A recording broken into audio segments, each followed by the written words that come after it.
고린도전서 5장. 여러분 가운데 음행이 있다는 소문을 들었습니다.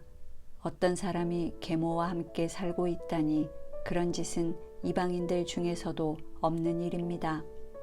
그러고도 여러분은 잘난 체 할 수 있습니까?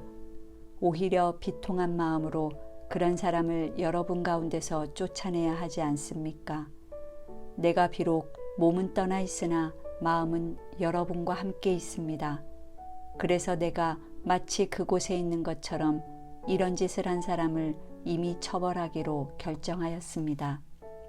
여러분이 우리 주 예수님의 이름으로 모이고 내가 영으로 여러분과 함께 있을 때 우리 주 예수님의 능력으로 이런 사람을 사탄에게 넘겨주어 육체는 파멸되더라도 영은 주님이 재림하시는 날에 구원받게 하십시오.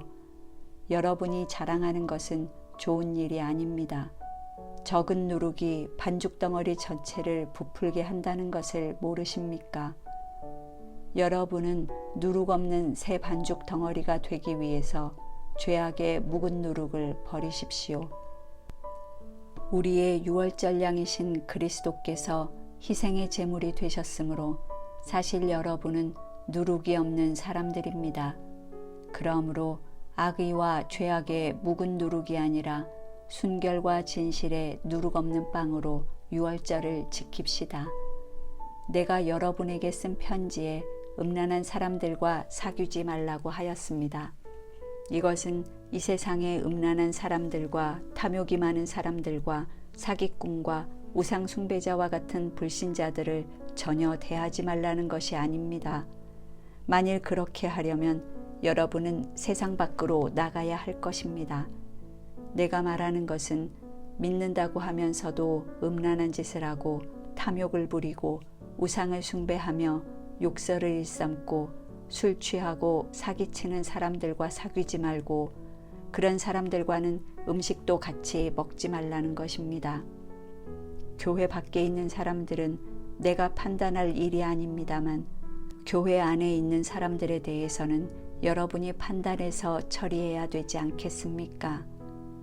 교회 밖에 있는 사람들은 하나님이 판단하실 것입니다. 그러므로 그런 악한 사람은 여러분 가운데서 쫓아내십시오. 6장. 여러분 가운데 다툼이 생겼을 때 왜 성도들 앞에서 해결짓지 않고 세상 법정에 호소합니까? 성도가 세상을 심판하게 된다는 것을 여러분은 모르십니까? 온 세상을 심판하게 될 여러분이 그 정도의 사건 하나도 해결할 능력이 없습니까? 우리가 천사들도 심판하리라는 것을 여러분은 모르십니까? 그렇다면 이 세상 일쯤이야 말할 게 있겠습니까? 여러분에게 그런 문제가 생겼을 때 교회에서 별로 대단하게 여기지 않는 세상 사람들을 재판관으로 세워서야 되겠습니까? 내가 여러분을 부끄럽게 하려고 이 말을 합니다. 여러분 가운데는 신자들 간의 문제를 해결해 줄 만한 지혜로운 사람이 그렇게도 없습니까? 신자가 신자를 고소하여 그것도 믿지 않는 사람들 앞에서 꼭 재판을 받아야 하겠습니까? 여러분이 서로 소송하는 것은 성도로서 이미 실패했다는 것을 말해주는 것입니다. 차라리 여러분이 손해를 보거나 속는 것이 더 낫지 않습니까? 그런데 여러분은 오히려 여러분의 형제에게 피해를 주고 형제를 속이고 있습니다. 의롭지 못한 사람은 하나님의 나라에 들어가지 못한다는 것을 모르십니까? 속지 마십시오.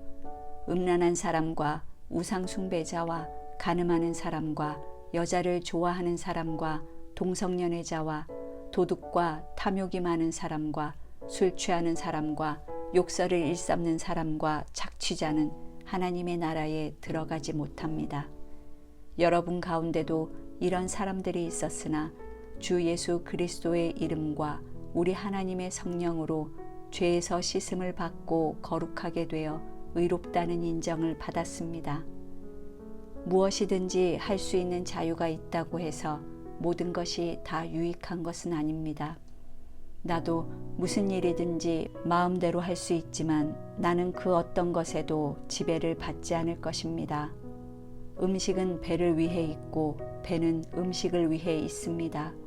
그러나 하나님은 그 모든 것을 다 없애버리실 것입니다. 몸은 음란을 위해 있는 것이 아니라 주님을 위해 있는 것이며 주님은 몸을 위해 계십니다. 하나님이 주님을 다시 살리셨으니 우리도 그분의 능력으로 다시 살리실 것입니다. 여러분의 몸이 그리스도의 지체라는 것을 모르십니까? 그리스도의 지체인 여러분이 창녀의 지체가 되어서야 되겠습니까? 결코 그럴 수는 없습니다. 창녀와 결합하는 사람은 그녀와 한 몸이라는 것을 모르십니까? 하나님은 두 사람이 한 몸이 될 것이다 라고 말씀하셨습니다. 그러나 주님과 합하는 사람은 주님과 한 영이 됩니다. 여러분은 음란을 피하십시오. 사람이 짓는 모든 죄는 몸 밖에서 일어나지만 음행하는 사람은 자기 몸에게 죄를 짓는 것입니다. 여러분의 몸은 여러분 자신의 것이 아니라 하나님에게서 받은 것으로 여러분 안에 계시는 성령님의 성전이라는 것을 모르십니까? 하나님은 값을 치르고 여러분을 사셨습니다. 그러므로 여러분의 몸으로 하나님께 영광을 돌리십시오. 7장. 이제 여러분이 보낸 질문에 대하여 대답하겠습니다. 남자가 여자를 가까이 하지 않는 것이 좋습니다. 그러나 음란에 빠지지 않기 위해서 남자마다 자기 아내를 두고 여자마다 자기 남편을 두게 하십시오. 남편은 아내에게 그의 의무를 다하고 아내도 남편에게 자기 의무를 다하십시오. 아내의 몸을 다스릴 권리는 남편에게 있고 남편의 몸을 다스릴 권리는 아내에게 있습니다. 여러분은 서로 몸을 거절하지 마십시오. 다만 기도에 전념하기 위해 서로 합의하여 얼마 동안은 그렇게 하더라도 다시 정상적인 부부 생활을 하십시오. 이것은 여러분이 절제하지 못할 때 사탄이 시험하지 못하게 하려는 것입니다. 내가 이 말을 하는 것은 권면이지 명령이 아닙니다. 나는 모든 사람이 다 나처럼 되기를 바랍니다. 그러나 사람은 저마다 하나님에게서 받은 은혜의 선물이 있습니다. 이런 선물을 받은 사람도 있고 저런 선물을 받은 사람도 있습니다. 미혼자와 과부들에게 말합니다. 여러분도 나처럼 혼자 지내는 것이 좋습니다. 그러나 스스로 절제할 수 없으면 결혼하십시오. 정욕으로 불타는 것보다 결혼하는 편이 낫습니다. 결혼한 사람들에게 말합니다. 이것은 내 말이 아니라 주님의 명령입니다. 아내는 남편과 헤어지면 안 됩니다. 만일 헤어지더라도 혼자 그냥 지내든지 아니면 남편과 다시 화해하십시오. 그리고 남편도 아내를 버리면 안 됩니다. 나머지 사람들에게 말합니다. 이것은 주님의 말씀이 아니라 내 말입니다. 믿는 남자에게 믿지 않는 아내가 있을 경우 그녀가 남편과 함께 살려고 하거든 그녀를 버리지 마십시오. 또 믿는 여자에게 믿지 않는 남편이 있을 경우 그가 아내와 함께 살려고 하거든 그를 버리지 마십시오. 믿지 않는 남편이 아내를 통해 거룩하게 되고 믿지 않는 아내가 믿는 남편을 통해 거룩하게 됩니다. 그렇지 않으면 여러분의 자녀들도 깨끗지 못할 것이지만 이제는 거룩합니다. 만일 믿지 않는 쪽에서 떠나고 싶어 하거든 떠나게 하십시오. 남자든 여자든 믿는 사람은 그런 일에 얽매일 필요가 없습니다. 그러나 하나님은 평화롭게 살라고 우리를 부르셨습니다. 믿는 아내가 믿지 않는 남편을 구원하고 믿는 남편이 믿지 않는 아내를 구원하게 될지 어떻게 알겠습니까? 다만 각 사람은 주님께서 나누어 주신 은혜와 하나님께서 부르신 그대로 생활하십시오. 나는 어느 교회에서나 이렇게 가르치고 있습니다. 부르심을 받기 전에 이미 할례를 받았다면 할례 받은 표를 없애려고 애쓰지 말고 또 할례를 받지 않았다면 굳이 받으려 하지 마십시오. 할례를 받든 안 받든 그것이 문제가 아니라 하나님의 계명을 지키는 것이 더 중요합니다. 그러므로 각 사람은 하나님의 부르심을 받았을 때의 상태 그대로 살아가십시오. 종으로 있을 때에 부르심을 받았습니까? 걱정하지 마십시오. 그러나 자유의 몸이 될 수 있거든 차라리 그 길을 찾으십시오. 주님께 부르심을 받은 사람은 종도 주님께 속한 자유인이며 부르심을 받을 때 자유인이었던 사람도 그리스도의 종입니다. 하나님께서 값을 치르고 여러분을 사셨으니 사람의 종이 되지 마십시오. 형제 여러분, 여러분은 부르심을 받은 그대로 하나님과 함께 살아가십시오. 처녀에 대해서는 주님의 명령을 받지 못하였습니다. 그러나 나는 주님의 자비하심으로 신뢰할 만한 사람이 되어 내 의견을 말합니다. 임박한 재난을 생각한다면 사람이 독신으로 지내는 것이 좋을 것 같습니다. 아내가 있는 사람은 헤어지려고 하지 말고 아내가 없는 사람은 아내를 구하지 마십시오.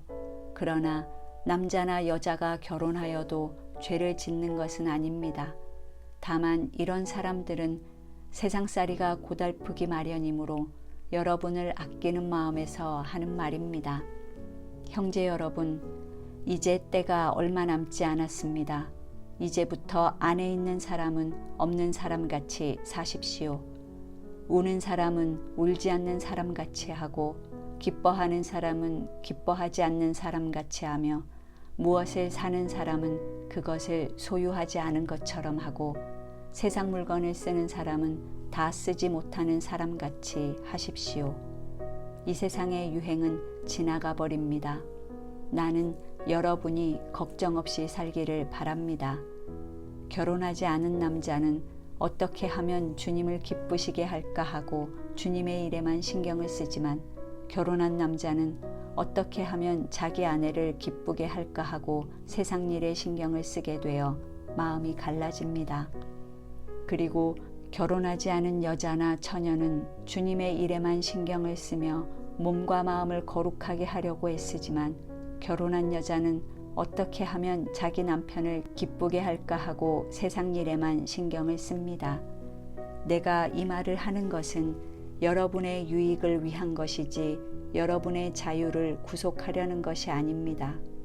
나는 여러분이 올바른 생활을 하며 마음이 흐트러짐이 없이 오직 주님만을 섬기게 되기를 바라는 것입니다. 만일 어떤 사람이 자기 처녀 딸에 대한 처사가 옳지 못하고 느끼고 또 한창 꽃다운 시절이 지나 결혼을 시켜야겠다고 생각하면 그렇게 하십시오. 그것은 죄가 되지 않습니다. 그러나 꼭 결혼을 시켜야 할 이유도 없고 또 자기 뜻대로 할 권리가 있어서 마음을 굳히고 자기 딸을 그냥 머물러 있게 하기로 작정하여도 잘하는 일입니다. 그러므로 결혼시키는 것도 잘하는 일이지만 결혼시키지 않는 것은 더 잘하는 일입니다. 아내는 남편이 살아있는 동안은 그에게 메인 몸이지만 남편이 죽으면 자기가 원하는 남자와 마음대로 결혼할 수 있습니다. 그러나 반드시 믿는 사람과 결혼해야 합니다. 하지만 내 판단에는 재혼하지 않고 그냥 지내는 것이 더 행복할 것 같습니다. 나에게도 하나님의 영이 있다고 생각합니다.